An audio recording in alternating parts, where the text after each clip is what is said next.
Hi, I'm Josh from Football New South Wales, and today I am interviewing Kealey Adamson. Hey, here at QPR. Josh, long time no see. Long time actually. Catch up again.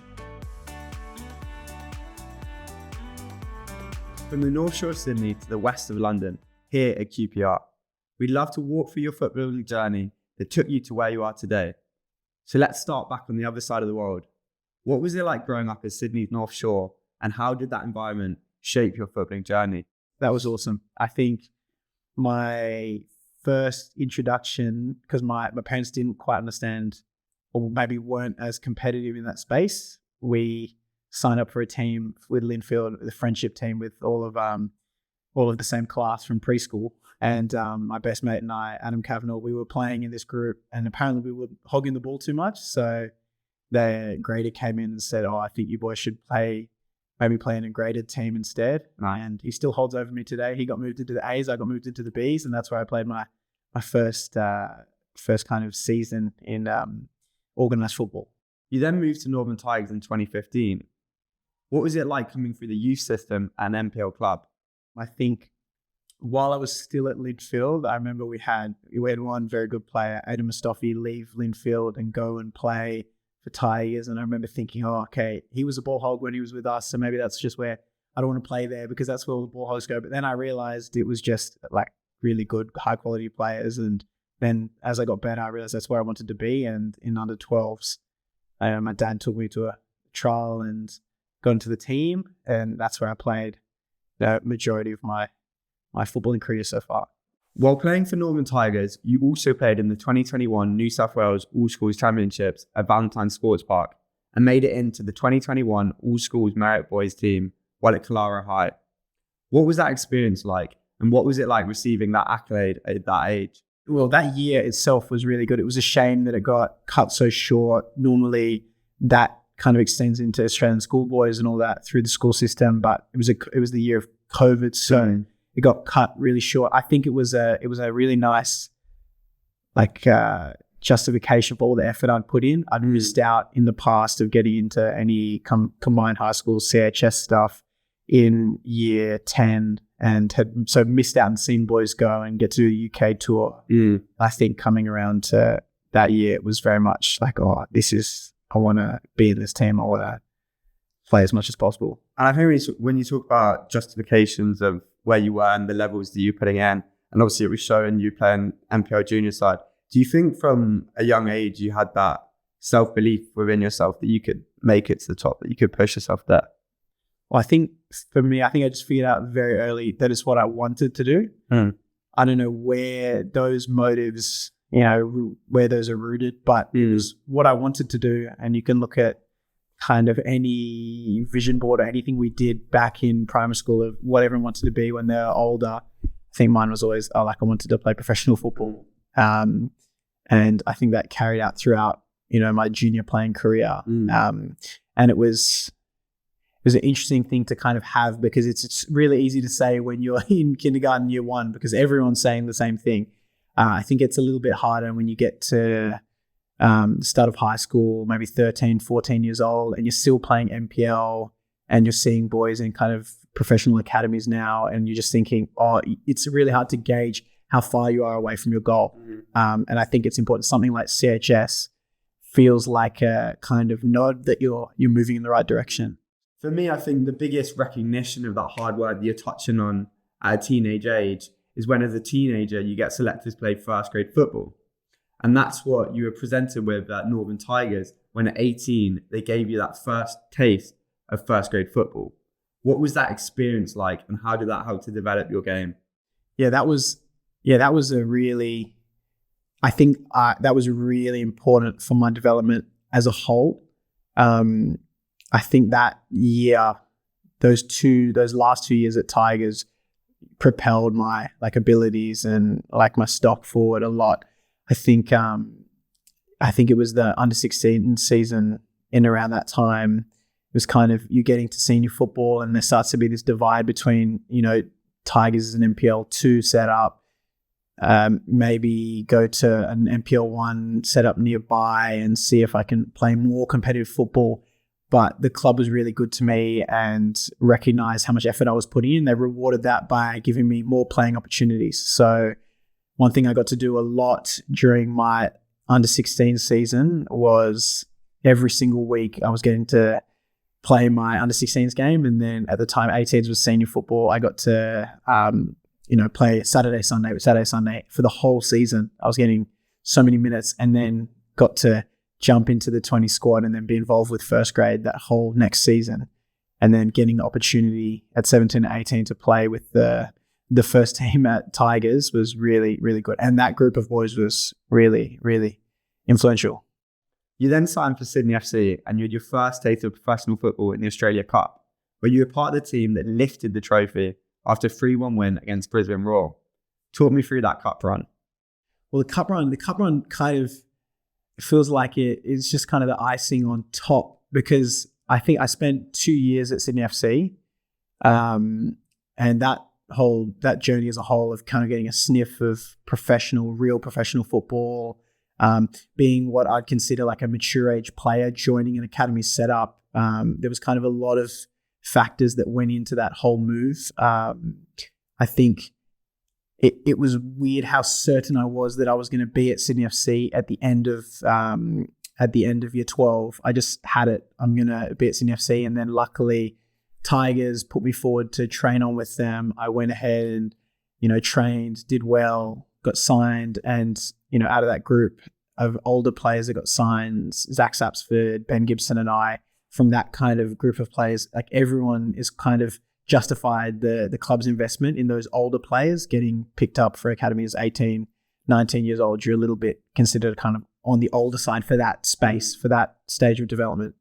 But the Australia Cup run, that was definitely the result of kind of 2 really hard years in the academy. One, the first year kind of broken up by injury, breaking my leg and spending 3/4 of the season out, having only 6 NPL 1 games under my belt, and then getting a little taste of first team going away on a preseason trip, and then being released from Sydney, but then still being involved and having Corica back me for that kind of cup period. It really was kind of a whirlwind of almost motivations, because I was getting all these rewards and reaping all these benefits for all the effort I'd put in, but also I knew that my career was going to have to take a big turn in whatever direction I took after that. Alongside the Australia Cup, you also played a full NPL season for Sydney FC. How important was that year for your growth as a player? It was funny being the younger team in an all-men's space. I think Sydney have a habit of playing younger players up all the time. And I remember coming from kind of an NPL space, playing for Northern Tigers, and we play against, Western Sydney, Sydney FC, all throughout, under 13s to first grade. And I just remember they'd always play these kids younger. And it just felt like felt disrespected. Like, why are they putting this kid 2 years younger? He thinks he can kick it with us. And I just remember I used to just smash these guys, elbow them, hit them all the time while I was playing for Tigers. And then when I went and joined Sydney FC, suddenly we're playing Marconi and Sydney Olympic and Apia, and they just wanted to kill us. I think my first game for Sydney FC in the NPL, I was front zone in this corner kick, and I forgot who it was for Marconi. I think just came over. I think Localingua might have been playing for them at the time, and just put an elbow straight in my back, and I just felt all the wind leave my body, and I was just couldn't breathe anything. I just thought, wow, these guys want to kill us, and this is a whole new challenge. For you, who would you say was the toughest winger or side that you faced in that league? I think from that season, I remember, Jaden Casella for Rockdale was super sharp. And I think when I was playing right back against him, he was, always carrying side, very sharp, very hard to kind of get close to. I think Dominic Costanza, was playing for Marconi at the time, and he was having a really, really good season as well.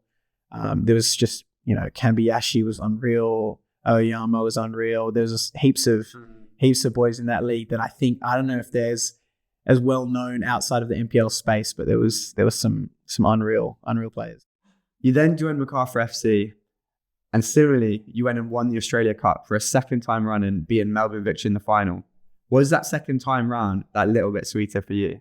Yeah, that was definitely a different situation. Sydney FC was, every game was my last game. So there was a real kind of, it was like I was just running away from having no club. So every game, it was so easy to be motivated because every game was going to be my last game for the club.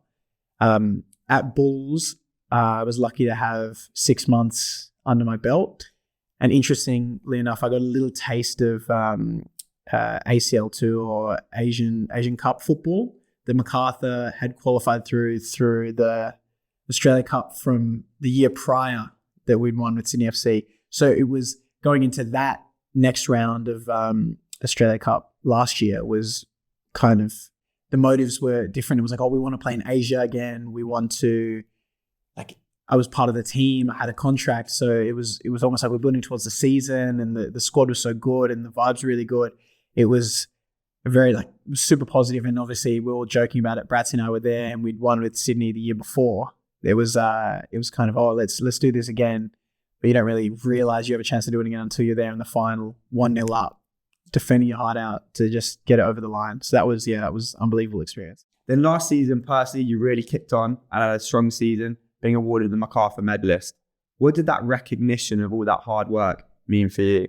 Oh, well, yeah, that medal felt really good to receive, especially given the quality within the group. Marion Yakulis had an unbelievable season. Bratzy was unbelievable for us as well. And we just had so many good names within that squad. And looking back on that season, we won silverware, which is hard for any squad or club or anything to do. So that group, we share something really special in that cup.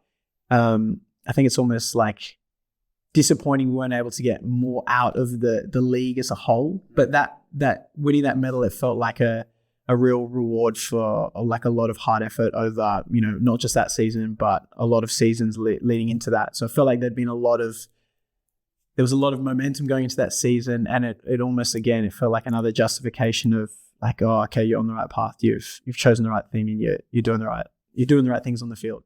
And that recognition for the strong season you had was shown on a national level as you earned the call up to the Australia under-23s and scored a last-minute winner against Croatia in your second game. What was that moment like for you? It's part of all the whirlwind of the past kind of 3 years.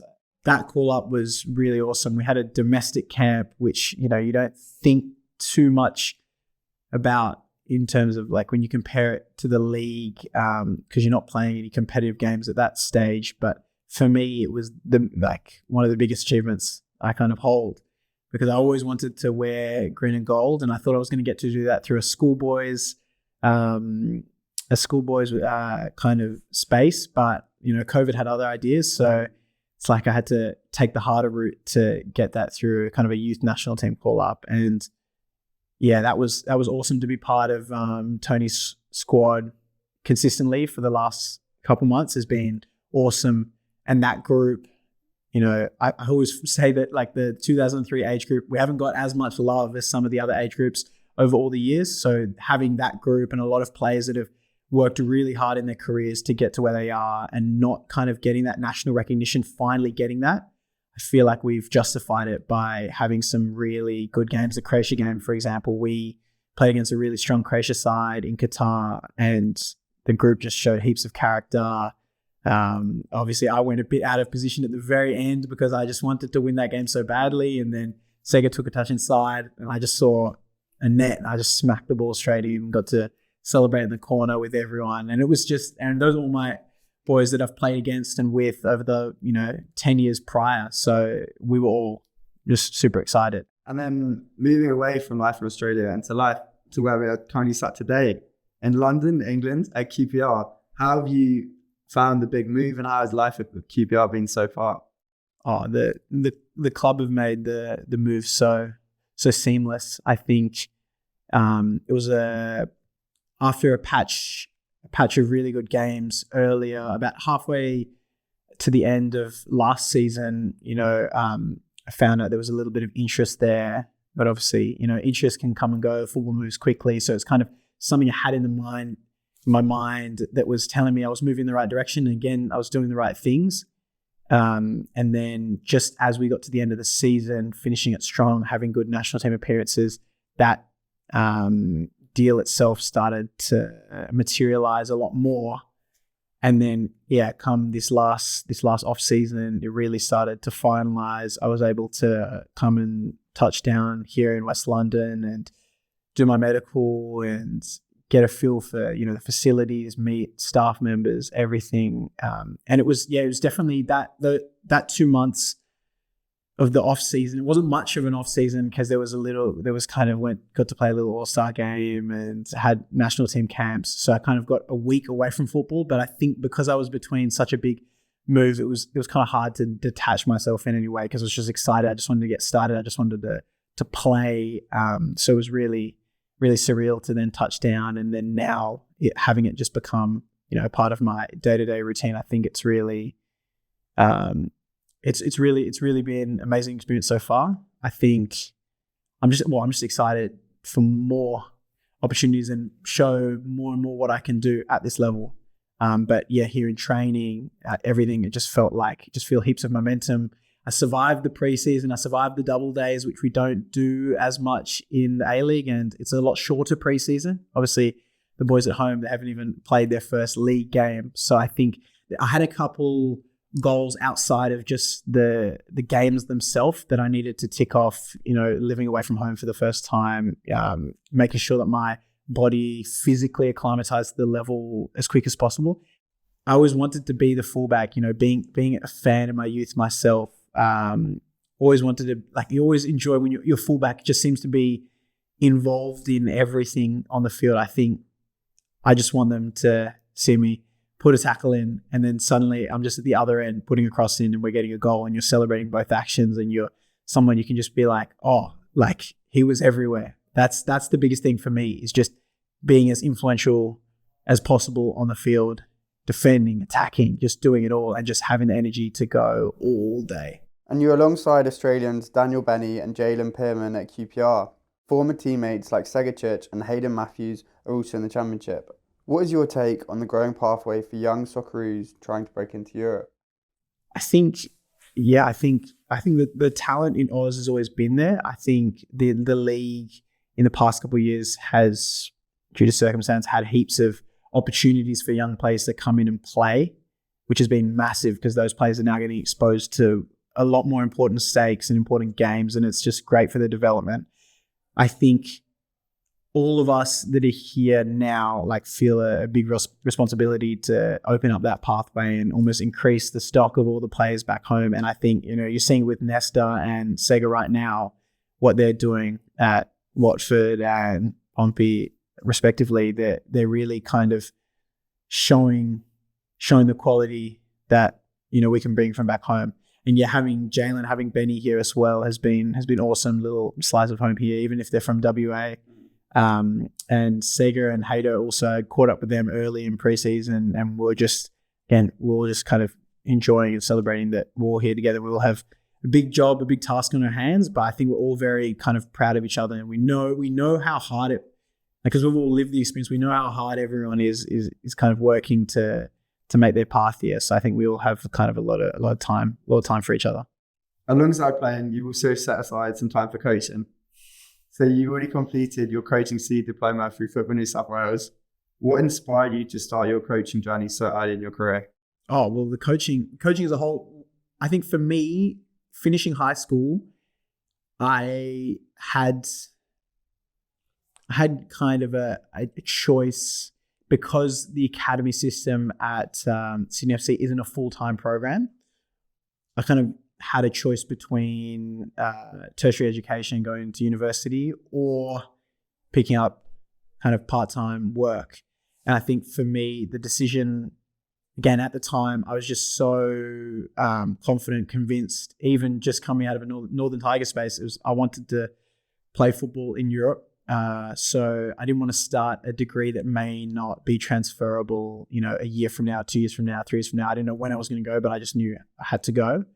So I thought, okay, it's going to be part-time work. What have I spent more time doing than, studying or anything? And that was football. So I think coaching was a real natural extension of how much time and effort and love I'd put into the game. and actually Vision, with Emmanuel and Jack, they gave me my first coaching role in year 12. I started doing some one-on-one sessions through them just locally in the North Shore. And that was really good, even though I was late to my first ever session, which wasn't a good sign. But I think I've got a lot of love for the game. So coaching just really came natural. And I had still connections to Tigers, and I had an opportunity to take an under 12s SAP team with Ali Brown. And I had to do my C license, so I was able to do that, and the club paid for me to go do my C license course at NTRA. So I got that done over the 10 weeks or so. And after I had that qualification, and even that experience was fun, just, I had to do, it was there with some coaches I'd had in the past that were doing refreshers and all of that. It was very community based, and taking those lessons into SAP space. And then over the 3-4 years of football I was playing in Australia, I had an under 12 SAP team, and then moved on to an under 13s youth team for a season as well. So I kind of got all a little taste of just the formative years of football education in New South Wales. It's evident that everyone in the football landscape in the North Shore and New South Wales wide is immensely proud of you and the rapid rise that you've made within the game. Is there any take-home message to those back home and to future generations? I'd say the biggest thing is, especially in youth football, it is very easy. If this is really what you want to do, it's very easy to think you're a lot further away from your goals than you are. I think I remember coming away from maybe like a poor performance in under 14s playing at, Lilies, because we just got beat by Blacktown City, and just thinking like I'm miles off it where I want to be. I think it was really important to realize that I kind of got to where I am now based on the culmination of a lot of things that I was doing over that time, regardless of what setup I was in, which club I was playing for. There was a lot of things that I could control, and it was kind of the culmination of all those things that got to me where I am. It wasn't, one bad game or a season that wasn't as influential as it needed to be. I just think it'd be really important for everyone in Football New South Wales to realize that there is a pathway, and it really is, again, a combination of a lot of little things, and you've got a lot more control over your career than you realize. And if you really want it, and you remain positive and you remain proactive, that you can really, make a career out of this game, however that may look.